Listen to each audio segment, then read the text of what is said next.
قاهیرە چی لە کۆماری ئیسلامی ئێران دەوێت؟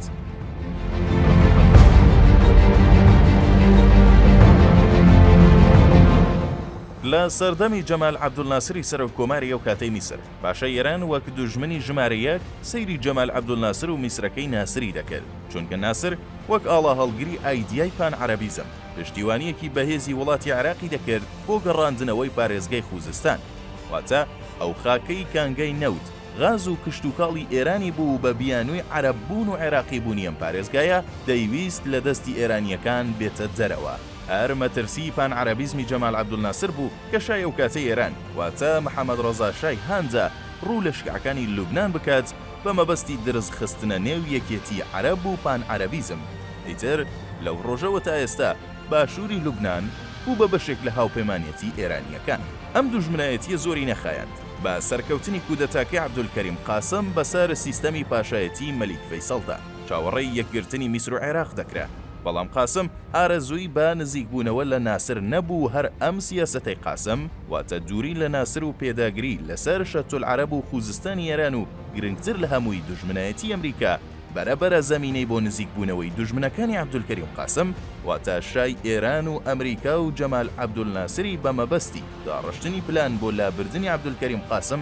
لە ڕێگەی بەعسیەکانەوە ساز کرد و دەرەنجام قاسم و دەوڵەتەکەی بووە قوربانی ئەم سیاسەتە.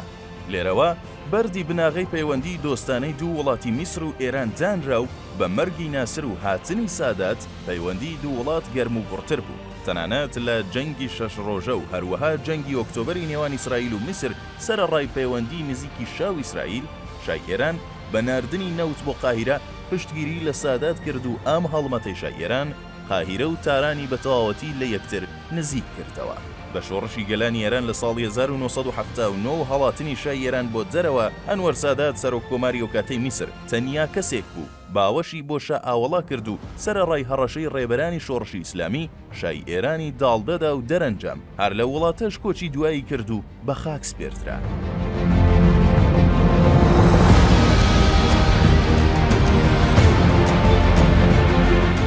پێشوازی ئەنوەر سادات لە شای ئێران و ڕێککەوتنی لەگەڵ ئیسرائیل بیانووی بە مەلاکانی شۆڕشی ئیسلامی ئێراندا کە میسر و سەرۆکەکەی وەک خۆفرۆش و خیانەتکار دژ بە جیهانی ئیسلام پێناسە بکەن و بەم بۆنەوە پەیوەندی میسر و تاران بەرەو ناکۆکی و دوژمنایەتی هەنگاوی ناو بە تیرۆرکردنی ئەنوەر سادات لەسەر دەستی ئیخوانەکان و هەڵوێستی تاران پەیوەندی تاران و قاهیرە بەرەو قۆناغێکی مەترسیدار ڕۆشت، چونکە تاران پشتیوانی خۆی بۆ ئەنجامدەرانی ئەم تیرۆرە و بە تایبەت خالید ئیسلامبولی وەک بکوژی ئەنوەر سادات دەربڕی. تەنانەت لە تاراندا پاش لە سێدارەدانی بکوژەکەی ئەنوەر سادات وەک ڕێز و پەسەندکردنی ئەم کارە یەک شەقام بەنێوی خالید ئیسلامبولیەوە ناونرا و تەنانەت وەک شەهیدیش پێناسەکرا.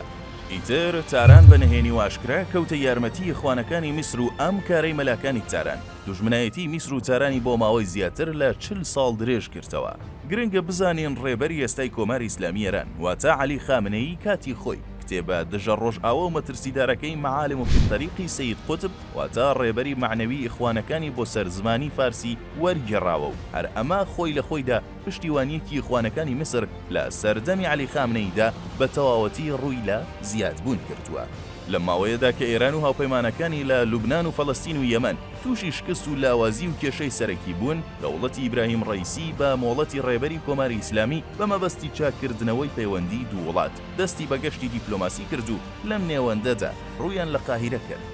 مەرجی قاهیرەش بۆ ئاساییکردنەوەی پەیوەندیەکان وازهێنانی ئێرانە لە پشتیوانی ئیخوانەکانی میسر و هەروەها ڕادەستکردنەوەی سێ ڕێبەر و کادری باڵای ئیخوان بوو کە تاران داڵدەیدا بوون.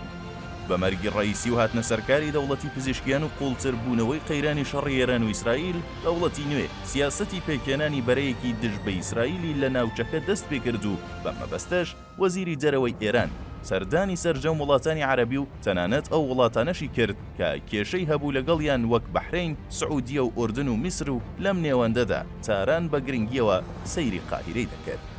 لە سەردانی وەزیری دەرەوەی ئێران بۆ قاهیرە عێراقچی دوو داواکاری تارانی ئاراستەی سەرۆک کۆماری میسر واتە عەبدولفەتاح سیسی کرد. یەکەم ئەوڵ بۆ ئاساییکردنەوە و بەرزکردنەوەی پەیوەندیەکانی هەردوو وڵات و دووەمیش ئەوڵ بۆ پێکێنانی بەرەیەکی وڵاتانی ئیسلامی دژ بە ئیسرائیل. وەڵامی قاهیرە ڕوون و ڕاشکاوانە بوو. پێشمەرجی ئاساییکردنەوەی پەیوەندی تاران و قاهیرە هەمان مەرجی پێشوو واتە وازهێنان لە پشتیوانی ئیخوانەکان و ڕادەستکردنەوەی ڕێبەران و کادرەکانی ئیخوان بووە. ئەمجارەش وەزیری جەرەوەی ئێران حاشای لە بوونی ڕێبەران و کادرەکانی ئیخوان لە تاران کردووە. لەو پەڕی سەرسوورمانی وەزیری جەرەوەی ئێران دەستگای هەواڵگری میسر کاغەزێکی خستە بەردەم وەزیری جەرەوە کە بە وردی ناونیشانی نزیکەی 3 ڕێبەر و کادری باڵای ئیخوانی میسری دانیشتوانی تارانی داوەتە دەست وەزیرەکەی ئێران کە لەلایەن کۆماری ئیسلامی ئێرانەوە داڵدەدراون و لە تارانی پایتەخت نیشتەجێکراون.